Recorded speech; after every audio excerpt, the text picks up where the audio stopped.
본 방송에서 제공하는 투자 정보는 투자 판단에 대한 조언입니다. 방송에서 제공하는 주식의 가치, 가격 상승 및 하락에 대해서는 방송사에서 보장하지 않습니다.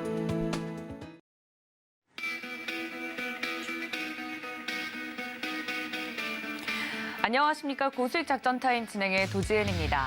지난 주말 마무리가 된 뉴욕 증시 같은 경우 미 연준 당국자들의 긴축 예정 발언에도 불구하고 소폭 상승으로 마감이 되는 모습이었습니다.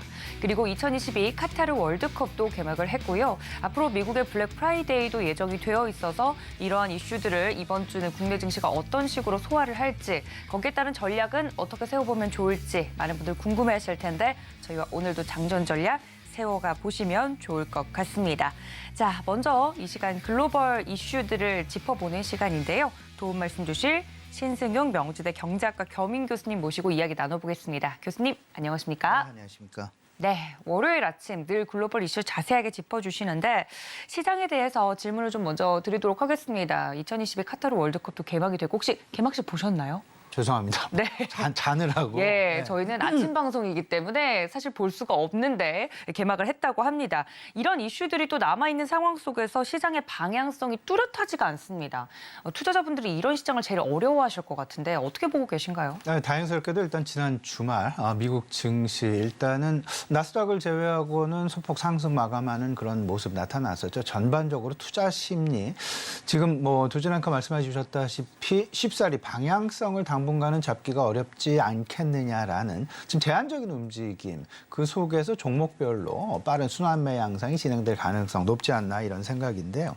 지금 이제 뭐 시장의 방향성 과연 추가 상승이 진행될 여력이 있겠느냐 또는 아니면 다시금 조금 좀 하락 반전하면서 전체적인 시장의 분위기 지난주 지지난주 있었던 상승의 분위기보다는 조금은 좀 조정의 분위기 양상이 진행되지 않겠느냐는 우려감 속에서 팽팽히 시장 전개 되지 않을까라는 그런 생각입니다. 일단 좀 두 가지로 요약을 해보죠. 상승 요인에는 무엇이 있고 하락할 만한 요인, 배경에는 무엇이 있는지 이 부분 먼저 좀 따져봐야 될 것 같은데 상승 요인 두 가지 크게 한번 나눠보고 그다음에 하락 요인 두 가지 한번 크게 나눠보도록 하겠습니다. 상승 요인. 우리 시장 입장에서는 두 가지죠.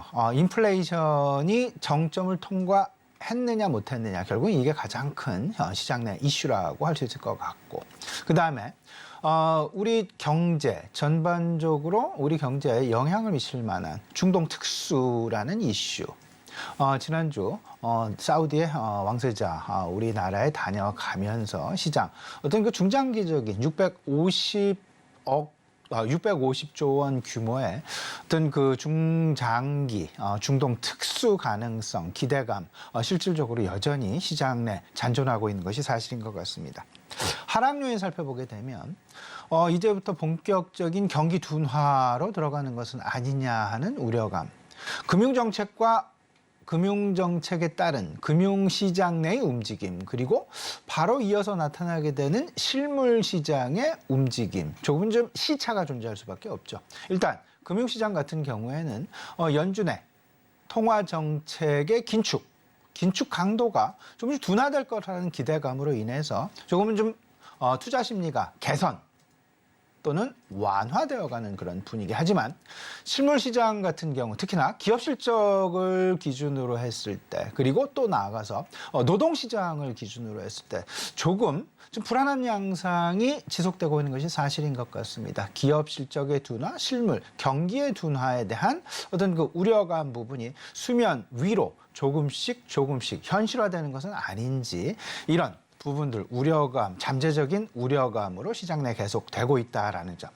더 나아가서 우리 시청자분 SK 하이닉스와 관련된 어떤 그 4분기 실적 경고 이런 부분들이 사실은 기업들의 실적 둔화와 절대 다른 이야기가 아니다라는 점. 이런 부분들을 좀 생각을 해보게 된다라면 경기에 특히나 실물 경기의 둔화 가능성 이 부분을 과연 금융시장 그리고 금융의 완화 기조에 대한 기대감이 어느 정도나 상쇄되어 갈지 이 부분이 사실상 시장 내에서 초미의 관심사가 아닐까라는 그런 생각입니다. 더 나아가서 지난주 지지난주 시장 내에 어떤 그 주가의 상승 반전이 나타나게 되면서 주가의 상승 부분이 나타났습니다. 근데 실적 부분은 둔화 우려감이 지속되고 있는 그런 상황. 이러다 보니까 EPS, 기업들의 EPS 실적은 그 하락 또는 정체되고 있는 반면 주가가 상승을 했기 때문에 실질적으로 밸류에이션 상황에서 생각을 좀 해본다라면 상당히 부담스러운 양상까지 지금 평가가 되고 있다라는 점. 잠깐 말씀을 드려보면 12개월 포워드, 12개월 선행 코스피 기준으로 했을 때 PER이 무려 11.3배까지 올라오는 그런 상황이 전개되고 있다라는 부분. 절대 밸류에이션 부담에서 자유로울 수는 없지 않나라는 점 생각을 좀 해볼 필요가 있어 보입니다. 인플레와 관련된 통화 긴축 강도 완화 기대감. 과연 어떤 부분일까? 조금 좀 연준 총재들의 발언들, 연준 위원들의 발언들이 약간 조금 좀 헷갈리게 만드는 그런 상황들. 기존에는 상당 부분 매파 발언이 우세했다라면 점차 비둘기파적인 발언들이 나오고 있고 그 수위가 점점 높아지고 있다라는 점에 우리가 좀 주목을 해야 될 것 같은데 여전히 비둘기파와 매파 간에 그래도 좀 다행인 것이 과거 비둘기파 의견은 상당 부분 수면 아래로 가라앉았다가 최근 들어서 비둘기파 의견이 수면 위로 올라오고 있다는 부분은 통화 긴축의 강도 완화 기대감이 그만큼 커져가고 있다는 부분을 실증하고 있다라고 봐야 될 것 같고 중동 특수 일단 671조 원 규모죠. 이 부분. 일단 네옴시티와 원전 그리고 방위 산업에 대한 기대감 여전히 중장기적인 모멘텀 가능성 기대감으로 우리가 생각해 볼 수 있다라는 점. 이 부분, 이런 부분들 그리고 긍정적인 부분들 조금 좀 부정적인 부분, 특히나 부정적인 부분들에 있어서는 아무래도 앞서서 말씀을 드렸던 밸류에이션 쪽보다는 실적 둔화 쪽에 조금은 더 우리가 좀 경계감을 가지고 지켜봐야 되지 않겠는가. 특히나 시클리컬 산업, 대표적으로 반도체랄지 아니면 화학이랄지 아니면 비철 금속이랄지 이런 부분들의 움직임 차근차근 살펴보셔야 될 것 같습니다. 네, 대표님이 말씀을 좀 해주신 것처럼 방향성이 없는 시장, 최근 시장에 대해서 정리를 좀 해주셨습니다. 다음 이슈를 좀 넘어가 보자면 말씀해주신 사항 중에서 저희를 헷갈리게 만드는 것, 주말 사이에 연준 당국자들의 의견들이 계속 나왔습니다만 매파와 비둘기파가 지금 충돌하고 있는 상황이라 투자자분들은 더욱더 헷갈리실 것 같은데요. 지금 지표들은 계속해서 나오고 있는 지표들은 이제 인플레이션이 정점을 찍고 내려오나 보다라고 생각했지만 연준 당국자들은 계속 매파적 발언을 쏟아내고 있고 여기서 연준의 최선의 선택은 무엇일까요? 예, 지금 이제 사실은 연준 주요 통화 당국이 생각하고 있는 정책 목표 크게 네 가지입니다. 물가의 안정, 고용의 안정, 그리고 금융의 안정, 그리고 자국 경기의 안정이 되겠습니다. 근데 금융의 안정과 경기의 안정은 어찌 보면 물가와 고용을 안정을 시키게 되면 자연스럽게 따라올 수밖에 없는 그런 상황이다라고 생각을 하면 지금 이제 가장 중요한 것 물가의 안정과 고용의 안정이 되겠습니다. 근데 두 가지는 좀 상충되는 방향성을 보일 수밖에 없습니다.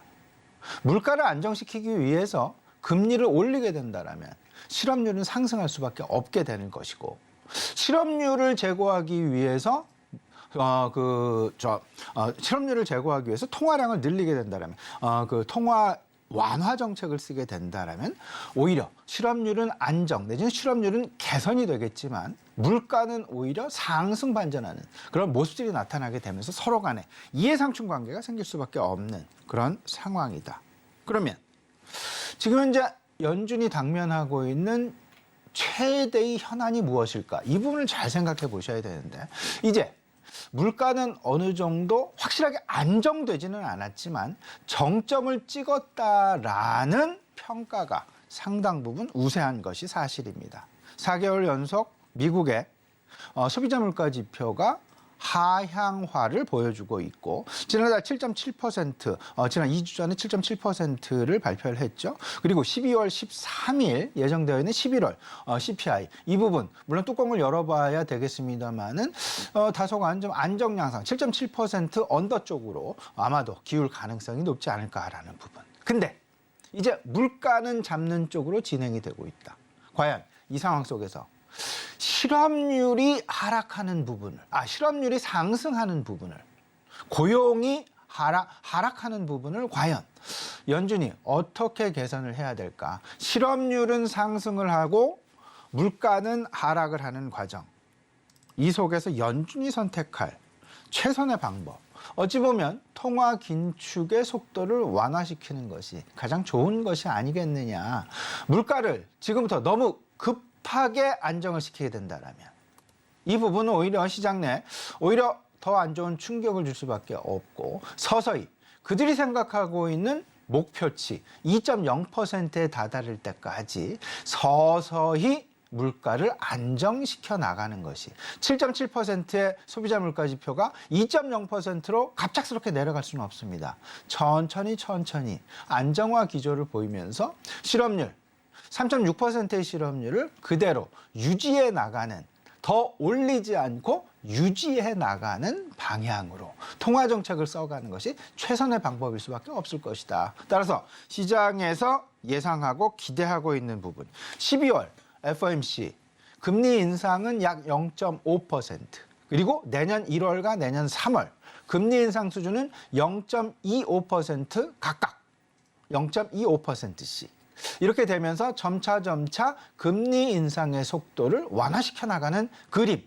이런 부분들이 경기 경착륙과 경기 연착륙을 구분하게 만들 수 있는 최대의 어찌 보면 그들의 어떤 그 정책의 방향성이 아닐까라는 생각 조심스럽게 가져보고요. 그렇다라면 시장의 방향성은 어찌 보면 일단 뭐 이번 주 다음 주 소비라는 부분을 놓고 상당 부분 시장 주목 내지는 관망을 할 수밖에 없겠지만 그럼에도 불구하고 경기가 연착륙으로 흐를 가능성이 높다라는 쪽에 기대감이 많이 무게중심이 쏠릴 가능성이 높을 것이다. 그렇다라면 우리가 봐야 될 것 두 가지가 있습니다. 하나는 시장 절대 계속해서 하락하지 않고 시장 서서히 실물 경기가 서서히 개선되어가는 방향. 이 방향의 첫 신호탄은 결국은 국제 원자재 가격의 방향성이 될 수밖에 없을 것이다. 국제 원자재 가격의 가장 중요한 핵심 두 가지. 하나가 국제 원유 가격이 될 것이고요.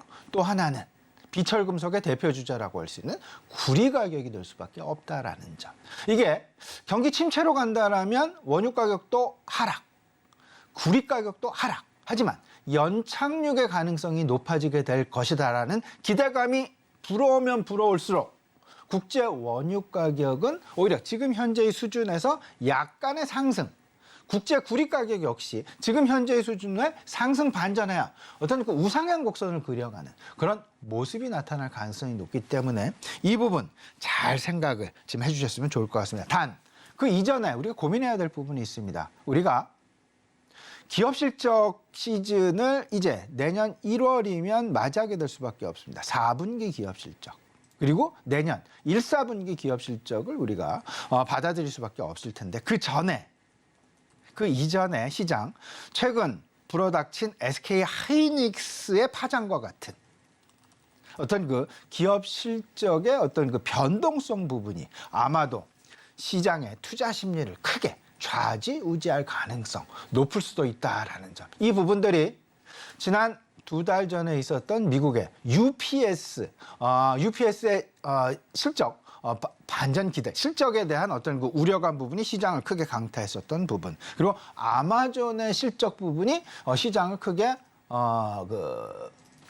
변동성을 자아냈었던 그런 부분들. 이런 부분들이 결국은 기업들의 실적의 전반적인 우려감으로 다가오게 되면서 실적 중심의 변동성 양상도 우리가 잘 고민을 해봐야 될 것이다. 그렇다면 기업 선택 그리고 투자 포트폴리오 선택을 잘 해나가야 될 텐데 잘 흔들리지 않을 만한 그런 업종 중심으로 꾸려가야만 하게 될 것이다. 그 부분이 결국은 뭐 네옴시티랄지 방위산업이랄지 그리고 바이오 제약이랄지 전반적으로 경기에 그렇게 기업 실적과 경기와 그렇게 크게 변화가 나타나지 않는 업종 중심으로 이 부분들이 3분기 기업 실적 시즌을 통해서 우리가 잘 느껴볼 수 있지 않았나 생각입니다. 이 전기, 전자 부분의 실적 둔화, 이런 부분들은 이미 우려감으로 좀 다가와서 제일 대표적인 것이 결국은 내구 소비재 중심이 될 것 같은데요. 이런 부분들 조금 좀 우려스럽게 조금 좀 포트폴리오에서 조금 좀 멀리 하시는 그런 그림이 나올 것 같고요. 오히려 경기에 그렇게 크게 영향을 받지 않는 업종들 중심으로 나의 포트폴리오, 이제 기업 실적의 둔화가 본격화, 현실화될 가능성이 높다는 부분 꼭 생각을 해보시면서 포트폴리오 차근차근 조정해 나가실 어떤 그 만반의 준비해 나가셔야 될 것 같습니다. 네, 교수님이 말씀을 해주신 부분에서 힌트를 좀 얻자면 경기의 영향을 좀 덜 받는 종목, 그리고 기업 실적 이번 3분기를 지나오면서 실적을 봤을 때 그 영향이 얼마나 미쳤는지를 좀 확인해 볼 수 있었기 때문에 그런 부분에서 포트폴리오 재편이 필요하다 이야기를 해드렸습니다. 다음으로 히든 이슈로 넘어가자면 비슷한 이야기일 것 같은데요. 중국 최대 이커머스 업체죠. 알리바바의 3분기 실적이 예상치를 밑돌았습니다. 많은 분들이 이제 우리 대표님이 이야기를 해주신 것처럼 실적에 반영이 되고 있구나 하는 우려감과 걱정 어린 마음들이 크실 텐데 이 안에서 저희가 짚어볼 함의가 있다고요? 이 부분 잘 생각하셔야 되는데 알리바바의 실적이 전년 동기 대비해서 매출액이 오히려 한 3%, 3.2% 증가하는데 그치는 다소간 좀 실망스러운 실적들이 나타났죠. 여기에 광군제의 주도자인데 광군제 매출을 발표를 안 하는 그냥 긍정적인 상황으로 광군제 지나갔다라는 결과 발표. 이런 부분들을 하여금 그 실질적으로 알리바바에 투자한 그리고 전체적인 경기와 관련된 어떤 그 우려감 부분이 상당 부분 높아질 수밖에 없었다라는 점. 여기에 알리바바가 실질적으로 그들 소위 말하는 주주 환원 정책을 강화시키는 그런 발표가 있었습니다. 지난 주말에. 무슨 말씀이냐면 그 자사주 매입을 연장하고 규모를 확대하겠다라는 그런 발표. 자사주 매입 2025년까지 연장하겠다. 그리고 자사주 매입의 규모를 기존 250억 달러 규모에서 이미 180억 달러는 매입을 했습니다.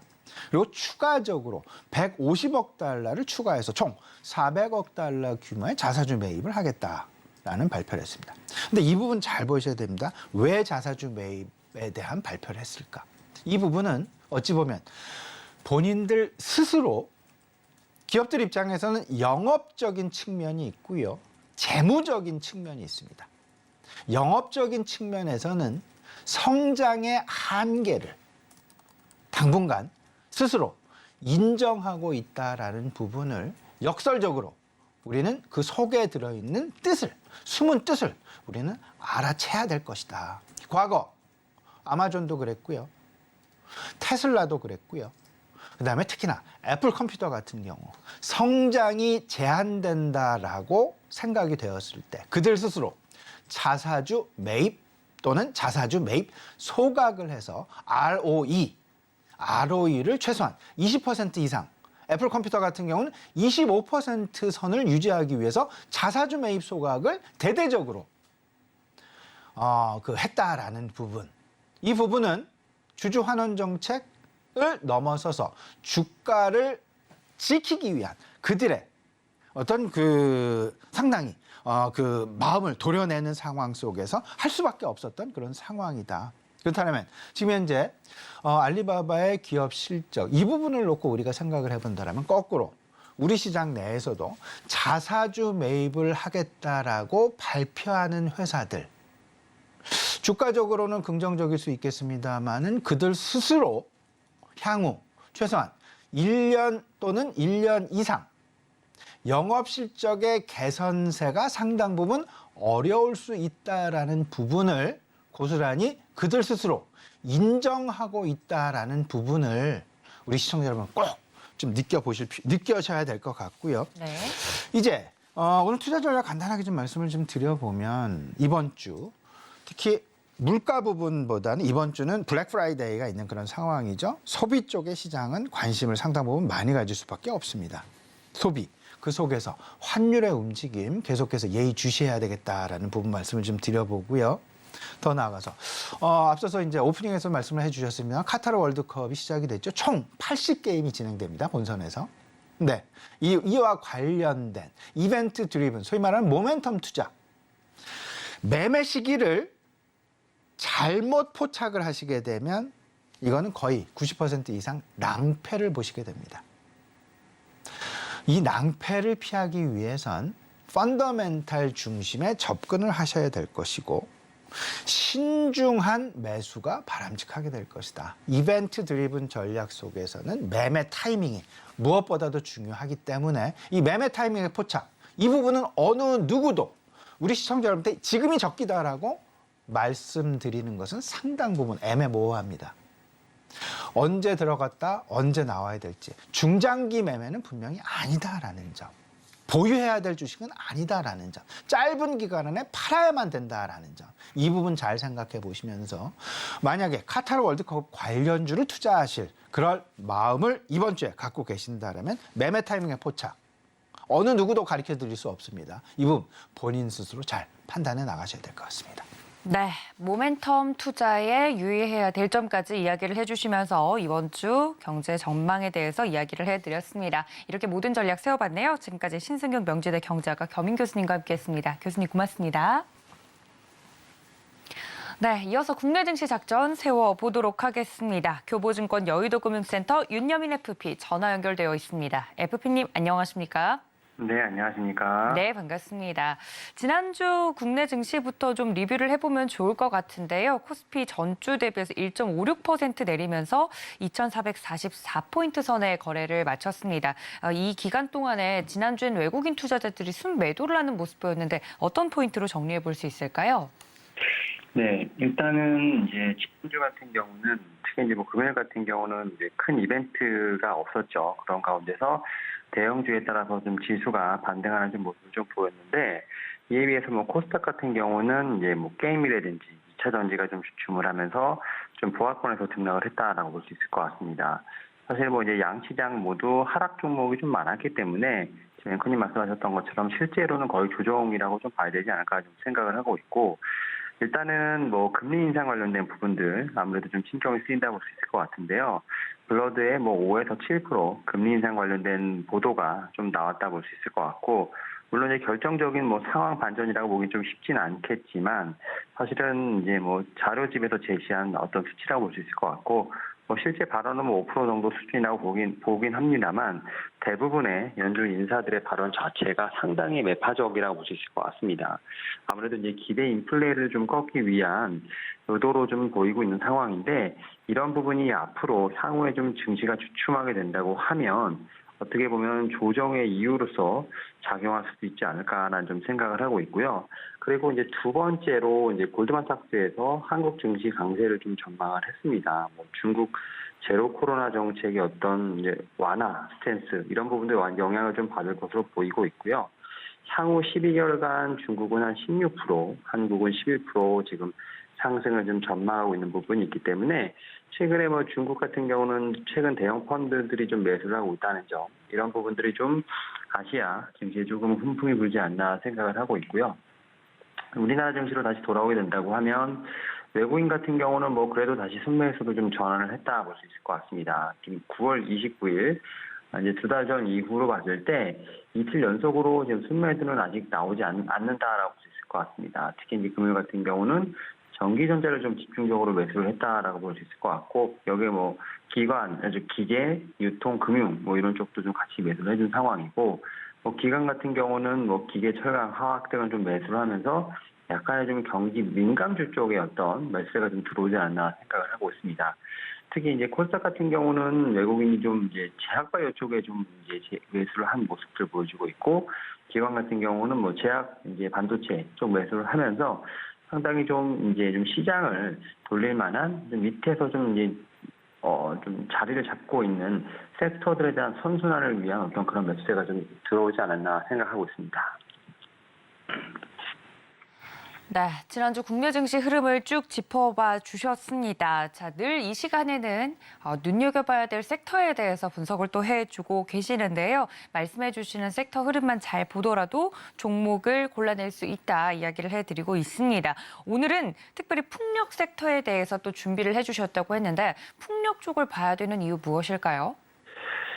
예, 사실 최근에 이제 태양광, 이제 풍력 같은 이제 그린 에너지 관련된 섹터가 이제 미국의 중간 선거에 영향을 좀 받는다라고 볼 수 있을 것 같습니다. 그래도 이제 인플레이션 감축법 관련된 부분들이 지금 바이든 대통령 남은 임기 2년 동안 그래도 탄력적으로 움직일 수 있는 동력을 좀 마련했다라고 좀 생각이 들고 있고요. 이런 상황에서 지난주에 상당히 좀 의미 있는 좀 공시가 나왔습니다. 이제 뭐 우리나라의 풍력 투탑이라 할 수 있는 이제 CS 윈드 같은 경우가 세계 1위 해상 풍력 터빈 제조사인 이제 지멘스 가메사와 뭐 4조 원 규모의 해상 풍력 타워 장기 공급 계약을 체결했다라고 좀 공시가 나왔죠. 이제 뭐 4조 정도가 된다고 하면 지난해 연결 매출액의 거의 322%에 해당할 정도로 좀 상당히 큰 금액이라 볼 수 있을 것 같고, 물론 이제 이러한 이제 계약 같은 경우는 2024년부터 2030년까지 베트남, 포르투갈 범위에서 해상 풍력 타워를 생산해서 좀 글로벌 전역에 공급하는 내용으로 아직까지 좀 시간이 걸릴 것으로 보이고 있습니다만, 이런 부분에서 충분히 제가 볼 때는 의미가 있다라고 볼 수 있을 것 같고, 사실 이제 이런 해상 풍력에 대한 부분들이 결국은 글로벌적으로 수요가 늘어나고 있다. 여기에 이제 미국 내에서 좀 생산 비율을 좀 2027년까지 55%로 좀 늘리면서 인플레이션 감축법 관련돼서 지금 이제 보조금을 수령하기 위한 또 작업도 한다라고 볼 수 있을 것 같은데, 결국 CS 윈드 같은 경우는 이제 미국 시장에서 어떤 전체적 지위를 좀 유지를 하면서 2030년까지 성장에 대한 가치성을 좀 확보했다고 볼 수 있을 것 같습니다. 이런 측면에서 풍력 섹터의 대장주, 좋은 소식이 좀 들리고 있는 부분이 있기 때문에 분명히 좀 낙수 효과도 분명히 예상된다고 볼 수 있을 것 같고, 그리고 이제 국내 이제 풍력 시장 같은 경우도 지금은 좀 이제 글로벌 트렌드를 좀 따라가려고 하는 모습이 좀 보이고 있다 볼 수 있을 것 같은데, 사실 지난 정권만 하더라도 좀 태양광에 좀 많이 포커스가 좀 맞춰 있었다면 제도가 이제는 좀 풍력적으로 확대해야 된다 볼 수 있을 것 같습니다. 최근에 이제 고정 가격 입찰제 최종 낙찰 결과를 좀 발표를 했는데, 어떻게 보면 첫 입찰이다 보니까 좀 규정 미숙자로 인해서 좀 미숙지로 해서 좀 탈락한 업체들도 분명히 있지 않을까 생각을 하고 있고, 이런 측면에서 내년 상반기에 좀 추가 입찰 가능성도 있다 볼 수 있을 것 같습니다. 특히 이제 작년에 지금 설치량이 67메가와트, 올해 지금 100메가와트 정도 지금 할 것으로 보이고 있는데, 결국 어떻게 보면 첫 발을 내렸다 볼 수 있을 것 같고, 결국 이제 이러한 좀 부분들로 인해서 국내 시장 같은 경우도 이제 풍력에 좀 어느 정도 우호적인 시장이 만들어지지 않나 생각을 하고 있습니다. 그러한 측면에서 국내 풍력 업체들 수혜가 분명히 예상된다라고 볼 수 있을 것 같습니다. 네, 풍력 섹터에 대해서 자세하게 이야기를 해주셨습니다. 신재생 에너지 관련돼서는 꾸준한 관심이 필요한데 그 안에서도 오늘은 특히 풍력 관련된 종목들 이야기를 해드렸으니까 여러분들 인사이트 얻어가시면 좋을 것 같고요. 자, 그렇다면 FP님, 저희 오늘 시장에서는 어떤 대응 작전이 필요할까요? 일단은 오늘 한 3가지 정도 좀 체크해봐야 되지 않을까 좀 생각을 하고 있는데, 앞에서 좀 언급했던 것처럼 지금 연준 인사들의 발언을 좀 계속 체크해봐야 되지 않을까 생각을 하고 있습니다. 사실은 좀 큰 이벤트가 좀 없는 상황이기 때문에 일단 좀 이제 발표가 나오는 어떤 경제 지표들, 그다음에 연준 인사 발언들의 어떤 시소 게임이 계속 나오지 않을까 생각을 하고 있는데, 의도적인 부분은 분명히 있지 않을까 생각을 하고 있습니다. 결국 이제 금리를 통해서 물가를 잡기 위한 것이기 때문에 그 효과를 좀 최대치로 올려야 한다는 점 분명히 봐야 되지 않을까 생각을 하고 있는데, 다만 이제 CPI 상승폭도 지금 이제 둔화 추세로 좀 돌아선 부분들, 이런 부분을 통해서 이제 지표라든지 연준 인사들의 어떤 이제 좀 밀당, 이거 첫 번째로 좀 봐야 될 키포인트가 아닐까 생각을 하고 있고, 두 번째로 좀 실적에 대한 우려는 지금 분명히 있는 상황입니다. 특히 이제 마이크론 테크놀로지 같은 경우는 감산을 결정을 하면서 오히려 긍정적으로 감산에 따른 부분들은 이제 좀 긍정적인 부분이었습니다만, 그만큼 이제 시장에서 봤을 때는 예상보다 내년에도 좋지 않지 않을까라는 그런 우려감이 좀 존재하는 부분이 있기 때문에 이런 측면도 계속 좀 체크를 해봐야 되지 않을까 좀 생각을 하고 있고, 그리고 일단은 지난주 지금 외국인이 좀 순매도를 하긴 했습니다만, 삼성전자 여전히 주간 기준으로 봤을 때 좀 매수 기조를 좀 유지하고 있는 부분이 있다라고 볼 수 있을 것 같고, 앞에서 이제 아시아 증시 말씀드렸습니다만, 대만, 인도 증시 상당히 좋았죠. 특히 이제 대만 매수가 상당히 강해졌는데, 버핏의 TSMC 매수에 관련된 부분들, 미국과 중국의 좀 이제 정상회담의 영향이 좀 있지 않을까 좀 생각을 하고 있습니다. 이러다 보니까 우리나라 지난주 좀 7주 만에 좀 매도세가 나왔습니다만, 매도가 좀 지속적으로 강화된다라는 어떤 가능성은 좀 낮아 보인다 말씀드릴 수 있을 것 같고, 그리고 좀 증시를 보게 된다고 하면 지난주 기술적으로 뭐 살짝 아쉬운 구간은 있습니다. 뭐 바닥에서 그래도 5주 연속 상승에 대한 부분들 대세 전환의 신호는 나왔다 볼 수 있을 것 같고, 다만 이제 이런 상황에서 지금 이제 저항선 뭐 200주선에 대한 저항선이 조금은 나오지 않나 생각을 합니다. 결국 이제 연속 상승 후에 매물 소화 과정이 좀 나오지 않을까라는 생각을 하고 있고, 그런 측면에서 지금 지수에 대한 부분들은 어느 정도 잡힌 상황, 그 안에서 이제 종목별로 좀 차별화 장세가 나타나지 않을까 좀 생각을 하고 있고, 최근에는 뭐 쇼커버 관련된 부분들로 인해서 낙폭 추슬의 좀 강세가 좀 상당히 강했습니다. 근데 이제는 실적이 좀 마무리가 되면서 실적주에 대한 부분들도 좀 부각이 되지 않을까 좀 생각을 하고 있기 때문에, 결국은 이제 과대 낙폭에 대한 부분도 분명히 중요하겠습니다만 실적과 관련된 부분들, 수급이 좀 누적되는 종목들에 대한 관심 여전히 좀 필요하지 않을까 생각하고 있습니다. 네, 자세하게 오늘장 작전 그리고 오늘장을 대응하는 데 있어서 챙겨가야 할 포인트까지 이야기를 해드렸습니다. 지금까지 교보증권 여의도금융센터 윤여민 FP와 함께했습니다. FP님 고맙습니다. 네, 감사합니다. 네, 이렇게 장전에 저희 꼼꼼하게 전략을 세워드리고 있습니다. 다음 전문가님과 연결해서 시장 분석 더 들어가 보도록 하죠. 현대차증권 투자전략팀의 이재선 수석연구원님 연결해 봅니다. 연구원님 안녕하십니까?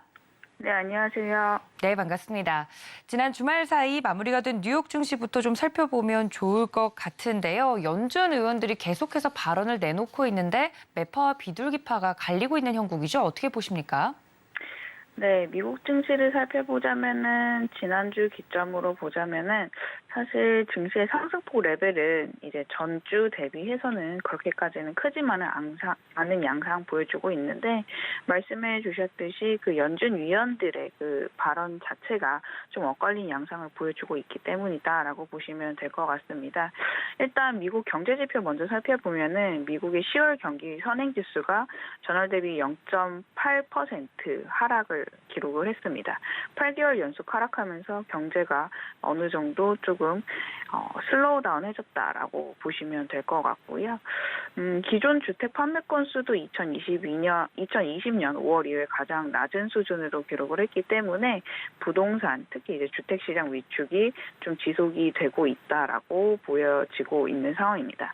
그런 가운데 이제 수잔 콜린스 보스턴 연은 총재 같은 경우를 보자면 금요일날 75bp 금리 인상은 여전히 테이블에 위에 있다라고 주장을 하면서 인플레이션에 대한 우려를 표명을 했고, 이 같은 발언으로 달러 강세라든지 그 금리의 상승 압력이 이제 강화가 되면서 주식시장이 장중에 하락 압력을 받았습니다.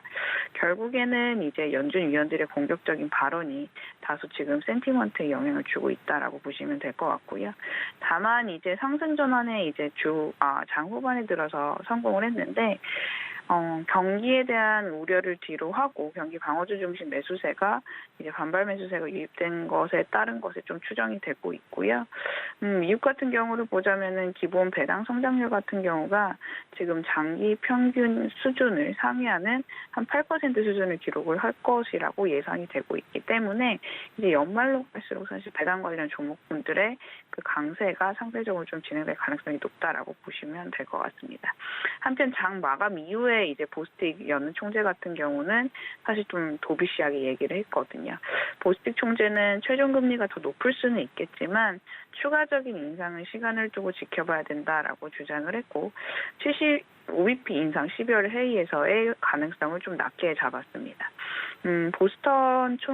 보스틱 총재의 이런 발언 같은 경우를 보자면은 아까 서두에서 얘기했던 브레이너드 여는 총재라든지 콜린스 보스턴 여는 총재들과 같이 일부 조금 하키시한 이제 발언들과 좀 상이한 멘트이기 때문에 이 연준 내부에서도 사실 그 금리 최종 터미널 레이트에 대해서 이견이 엇갈리고 있다라고 보시면 될 것 같고요.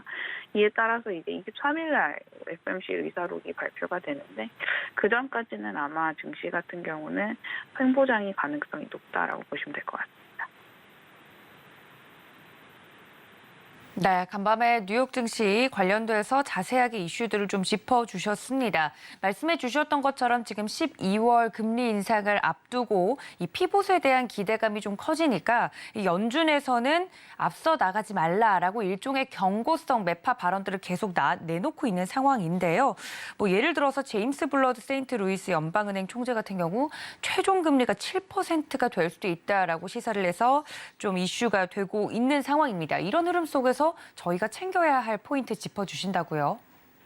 네, 특히나 이제 지난주 같은 경우로 보자면 블라드 총재가 좀 매파적으로 발언을 세게 했다라고 보시면 될 것 같은데, 발표하는 자료를 통해서 적정금리 산출을 했었거든요. 근데 자료에 담긴 차트가 기준금리 터미널 레이트가 관대한 수준은 최소 5.0%, 덜 관대한 수준은 7%대에 달하는 경로를 그림을 그리는 걸 차트를 발표를 했었습니다. 시장이 주목한 부분은 아마 7%대라는 숫자였을 것 같고요. 뭐 시장이 예상했던 수준을 훨씬 상회하는 금리 레벨이기 때문이라고 보시면 될 것 같습니다. 사실 시장 반등폭이 빠르게 가져간 시점부터 뭐 블러드 연 총재라든지 연준 위원들이 시장의 낙관론을 일부 좀 제어하려는 움직임을 보이고 있는데, 아무래도 기대 인플레이션이 다시금 추세적으로 상승을 하게 된다면 인플레이션의 상방 압력이 높아지다 보니까 일정 부분은 이 같은 부분 좀 제어를 한다라고 보시면 될 것 같고요.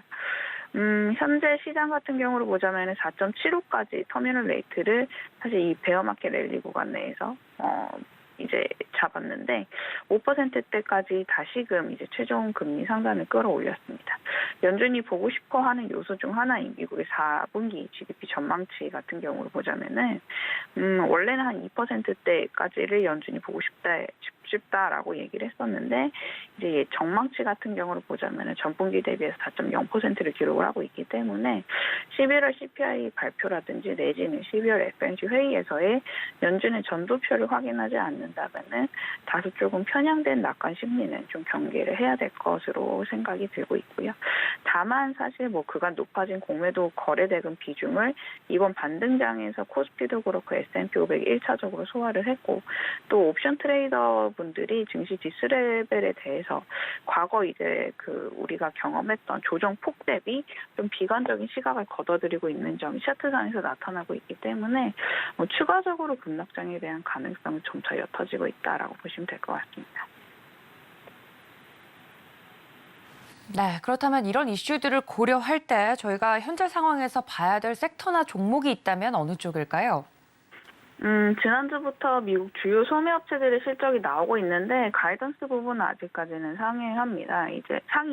음식료랑 생필품 업체, 그러니까 저가 상품형이 주인 이 업체들이 선방을 했는데, 소비자 계층별로 보자면 사실 미시건 소비대진리 지수 중에서 하위층이 좀 반등폭이 그간 셌던 점이 아마 센티먼트에 긍정적으로 작용했던 것으로 생각이 되고 있고요.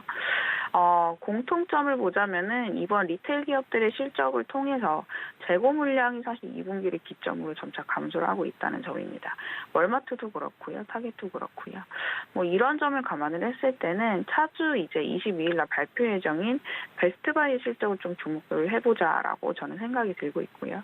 아무래도 우리나라 수출 물량, 특히 IT 가전, 전자기기 비중이 높은 관련된 기업에 이제 재량적 소비 품목이 많다 보니까 이 기업의 재고 추이라든지 내지는 컨커를 통해서 향후 좀 경기 상황을 좀 가늠해 볼 수 있다라고 생각을 하고 있습니다.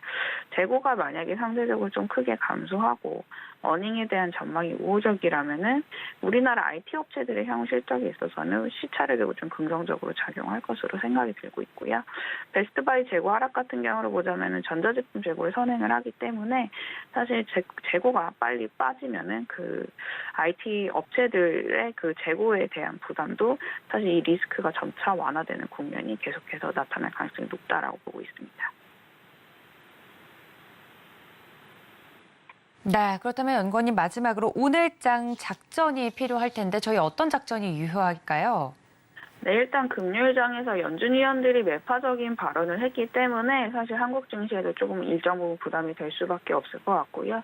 밸류에이션 상으로도 보자면 5년 평균치를 상회하고 있는 수준이기 때문에 아직까지는 사실 그 유동성이 위축되는 구간에서는 밸류에이션의 그 리레이팅 가능성이 좀 낮게 보고 있다. 그래서 2,500 포인트를 상회를 한다면은 저는 뭐 차익 실현이라든지 내지는 비중 축소를 여전히 권고를 드리고 있는 상황이고요.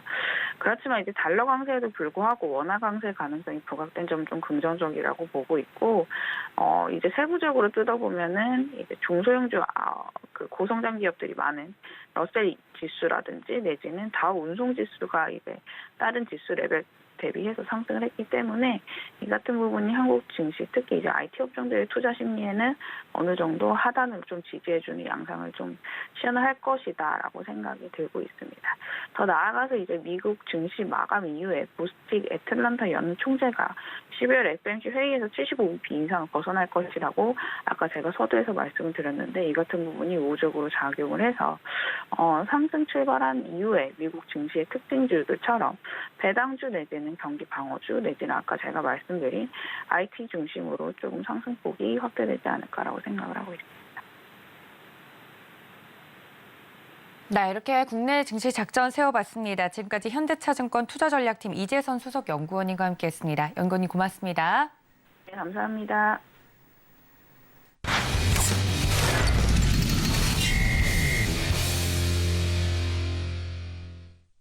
네, 보다 자세한 종목에 대한 작전 세워보도록 하겠습니다. 글로원 파트너스 이성웅 이사님과 전화로 연결해 봅니다. 이사님, 안녕하십니까? 네, 안녕하세요. 네, 반갑습니다. 자, 간밤에 뉴욕 증시 상황도 짚어봤고요. 국내 증시 작전 계속 세우고 있는데 일단 국내 시장 2,500포인트 지수 저항 의견이 굉장히 많습니다. 물론 넘어야 할 산들이 더 많지만 2,500선에 대해서는 의견들이 많은데 현재 이런 시장 속에서 대응책 제시해 주신다고요? 네, 아무래도 업종별로 차별화가 되는 시장이 나타나고 동일 업종 안에서도 종목 같은 경우에 주가 차별화가 나타나는 시장입니다. 그만큼 이제 실적의 반응 같은 경우가 3분기 실적이 마무리되는 국면에서 우리가 생각이 드는 거는 첫 번째로는 내년 실적을 보고 종목들이 미리 움직이기 시작을 했다는 점이겠고요. 두 번째로는 모멘텀에 반응하는 시장, 즉 모멘텀이라고 하면은 일반적으로 기업이 지금 주가에 반영되지 않은 그 주가를 상승할 수 있는 요인들을 의미를 하는데 연말이나 내년 연초 같은 경우는 정부의 정책 같은 경우도 한 해의 계획이 나오는 시점이기도 하고 각 기업 같은 경우도 연간 계획을 발표를 합니다. 그러면 특히 대기업 같은 경우는 이 연간 정책을 발표를 하면 특정 기업의 1년의 중점적인 사업 정책으로 중소형주 같은 경우는 주도주군이 형성이 되기도 합니다. 그렇다 보니 그 점을 좀 체크를 하고 갈 필요가 있겠고요. 지수를 놓고 봤을 때는 2,500 같은 경우가 이게 실적을 반영하더라도 좀 한계가 있는 지수기 때문에 계속 저항에 대한 의견이 나오는 것으로 보입니다. 2,500선을 돌파하려고 하면은 아주 당연하겠지만은 시총 상위군 IT 쪽, 그러니까 삼성전자, SK 하이닉스 주가 같은 경우가 레벨업이 돼야 하고요. 근데 이 레벨업 같은 경우가 SK 하이닉스 기준으로 보면은 4분기에 대해서 뭐 적자 발생 가능성, 이 부분은 거의 확정적으로 보이는데 그런 점이 존재하기 때문에 내년의 실적에 대한 톤이 조정이 되고 지금 각 증권사 같은 경우 제시한 목표가 같은 경우가 꺾이는 경우에 주가 같은 경우는 우리가 반등을 할 가능성이 높다고 보입니다. 구체적인 가격으로는 한 10만 원대 이상을 안착을 해줘야지 지수는 2,500대를 넘어서 상승을 할 수 있는 그런 구간이라고 말씀을 드릴 수 있겠고요. 2차 전지와 관련해서는 우리가 특정 종목들, 배터리 셀 업체 같은 경우, 그다음에 소재 업체 같은 경우를 따져봤을 때 1등주들, LG에너지 솔루션이라든지 아니면은 이 소재와 관련해서 에코프로비엠, LNF, D를 이어서 최근에 포스코 케미칼 같은 경우가 주가가 강했는데 이 종목들이 연간으로 발생할 수 있는 실적을 대입해보면 그 상승 가능한 주가까지는 지금 올라와 있어요. 그런데도 시장에서는 일단 2차 전지에 대한 호평이 계속 이어지고 있습니다. 그러면 이게 심리적으로 주가 같은 경우가 너무 호평, 같은 의견, 상승에 대한 의견이 몰릴 때는 조정이 나오게 마련이에요. 왜냐하면 우리는 미리 좀 그 목표 시총을 정해놓고 접근을 할 필요가 있는데 이 사람의 심리상 주가가 이렇게 뜨는 걸 보면 왠지 추격을 하고 싶고 뜨는 걸 보면 좀 장밋빛이 보이고 그런 요인이 있는데 지금은 여기에서 좀 부정적 요인이 발생을 하면 주가는 꺾일 수 있는 구간까지 와 있기 때문에 좀 대중이 몰리는 매매는 배제를 하고 지금 주가가 빠져있는 종목군들 안에서 조금이라도 플러스 되는 요인이 부각되면 주가는 빠르게 튈 수 있어요. 그렇다 보니 그런 종목들, 그런 업종들, 종목 업종 같은 경우가 정책과 연결된다거나 종목 업종 같은 경우가 빠져있는 상황에서 조금만 긍정적인 요인이 나와주면 주가는 턴을 할 수 있다는 점을 기억을 하고요. 그와 연결해서 좀 종목들을 챙겨볼 필요가 있겠습니다. 네, 관련돼서 그럼 저희가 볼만한 오늘 첫 번째 특징적인 종목 어떤 종목일까요? 네, 저번 주 주말간 우리가 5G 관련해서 28GHz와 관련된 주파수 할당 취소가 있었어요. KT-LGU 플러스 같은 경우는. 근데 그 주파수 할당 취소 같은 경우에 왜 이 부분을 취소했는지 그 점을 볼 필요가 있는데 통신사에서 기지국 관련된 부분이 미비하다라는 점으로 이 주파수 할당 같은 경우를 취소하거나 기간을 단축하는 그 최초의 결정을 내린 겁니다. 그러면 우리가 여기에서 알 수 있는 점은 하든 안 하든 문제는 기지국 미비였고 이게 하든 안 하든 기지국과 관련된 부분은 또 고려가 된다는 점이에요. 그리고 그 주파수와 관련된 부분을 다시 따내기 위해서는 보완 투자가 필요하다는 점이거든요. 그러면 우리는 주식시장에 대입을 해서 기지국과 관련된 종목을 살펴보는 겁니다. 그러면 여기에서 연결해서 종목들은 뭐 에이스테크, 관련된 안테나 부분, 그런 종목들도 있겠지만 가장 좀 중심이 될 수 있는 쪽을 보는 게 낫겠고요. 종목은 솔리드를 말씀드리겠습니다. 첫 번째로는 우리나라 대역폭에 대한 그 시각 변화죠. 서두에 언급드린 그 부분에 따라서 기지국에 대한 보완 투자입니다. 보완 투자이기 때문에 주가는 여기에서 짧은 반등은 있을 수 있지만은 여기에서 2배 간다 그런 시각은 아니고 한 30% 정도의 반등은 좀 열어둘 필요가 있을 것 같아요. 왜냐하면 통신 장비에 대한 투자 가능성에 대한 시각이 열린 거고 여기에 대해서 주가 같은 경우가 그럼 떠 있느냐 그렇지도 않은 구간이기 때문에 종목을 살펴볼 필요가 있다는 결론입니다. 시가의 주가 반응에 주목을 할 필요가 있겠고 가격 접근은 5,300원에 접근 가능하다는 결론입니다. 네, 관련돼서 오늘의 첫 번째 종목 이야기를 해드렸습니다. 솔리드 5G 관련돼서 자세하게 말씀을 드렸고요. 자, 다음 이슈로 넘어가 보도록 하겠습니다. 매크로 이슈에서 주목할 점과 관련된 종목을 한 번에 설명해 주시면 좋을 것 같은데 어떤 매크로적 이슈부터 짚어볼까요? 지금 이제 실적 같은 경우가 3분기 뒤에 4분기 실적은 내년에 이제 실적 발표를 하게 됩니다. 그러면 다음 분기 같은 경우는 이게 한 해를 마감하게 되고 한 해를 마감하게 되면은 여기와 관련해서 좀 이제 실적의 조정이 또 이루어지게 돼요. 즉 2023년 기준으로 이 기업 같은 경우에 예상 실적이 매겨지게 되고 그러면 각 기업들이 모여서 시총에 더하기가 이제 지수의 그 순이익 구간 그런 부분이 결정이 되게 됩니다. 그렇다 보니 4분기 같은 경우는 이제 실적이 증가하는 업종 쪽으로 압축해서 살펴볼 필요가 있겠고 각 종목 같은 경우는 지금 절대주가 떠 있는 쪽은 매매라든지 트레이딩 관점으로 접근하는 게 낫고 여기에 대해서 우리가 연결해서 종목을 보면 종목은 현대일렉트릭을 말씀드리겠습니다. 변압기와 관련된 종목이에요.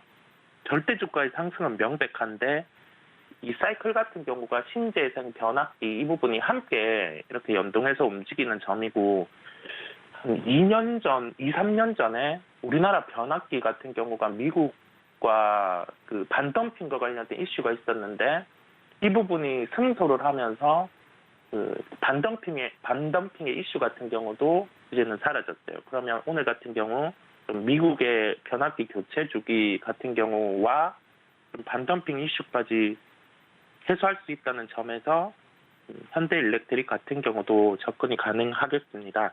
가격 접근은 48,000원에 접근 가능하다는 결론입니다.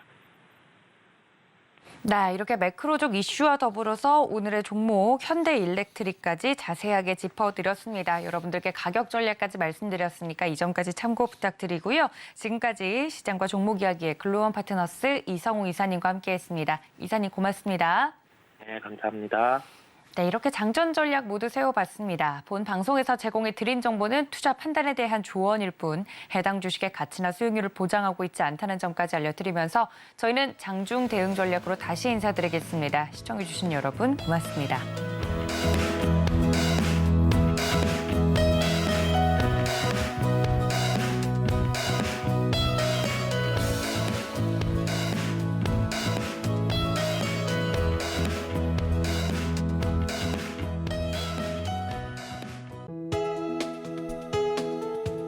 본 방송에서 제공하는 투자 정보는 투자 판단에 대한 조언입니다. 방송에서 제공하는 주식의 가치, 가격 상승 및 하락에 대해서는 방송사에서 보장하지 않습니다.